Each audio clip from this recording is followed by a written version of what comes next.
Berikut 5 cerita seram yang pernah berlaku di RNR Prasing. Seorang pemandu lori bernama Rosli dalam perjalanan dari Kuala Lumpur ke Kuala Terengganu.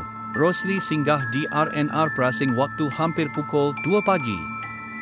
Dia turun nak isi minyak dan basuh muka.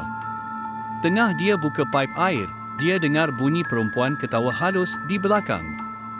Bila dia toleh, tiada siapa. Tapi bau bunga kemboja makin kuat, dia terus berlari masuk ke dalam lori. Rosli terdengar ada orang berjalan di tepi lorinya.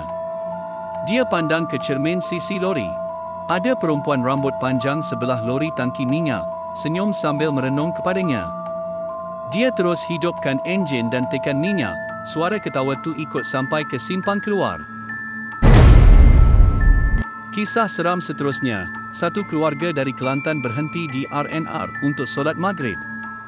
Anak mereka dalam lingkungan mu 8 tahun main di luar surau RNR, tiba-tiba budak perempuan tu hilang. Puas mencari, akhirnya bila jumpa balik, dia duduk bawah pokok besar, termenung. Bila mak dia tanya kenapa, budak tu kata, orang tempatan kata kawasan belakang surau tu memang bekas tanah perkuburan lama sebelum RNR dibina. Seorang pekerja RNR yang jaga tandas wanita selalu dengar bunyi orang mandi lepas pukul 12 malam. Dia ingat ada pengguna lewat malam, tapi bila disemak, air paip terbuka sendiri dan ada jejak kaki basah menuju keluar, tapi tak ada bayan orang langsung dalam rakaman CCTV.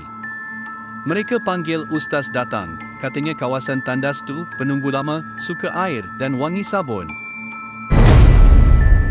Pemandu dari Kuantan cerita, waktu balik ke Kuala Terengganu, dia berhenti di RNR Prasing sebab kereta tiba-tiba mati enjin. Bila dia buka bonet, nampak macam ada bayan hitam tinggi berdiri belakang kereta. Dia baca ayat kursi, terus bayan tu hilang, dan kereta boleh hidup semula.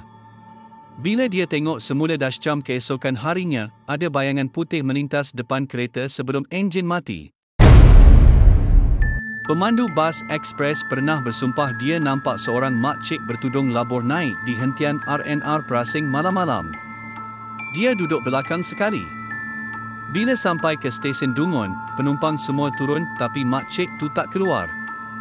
Bila pemandu naik semula nak periksa, kerusi belakang kosong tapi bas berbau bunga meloh.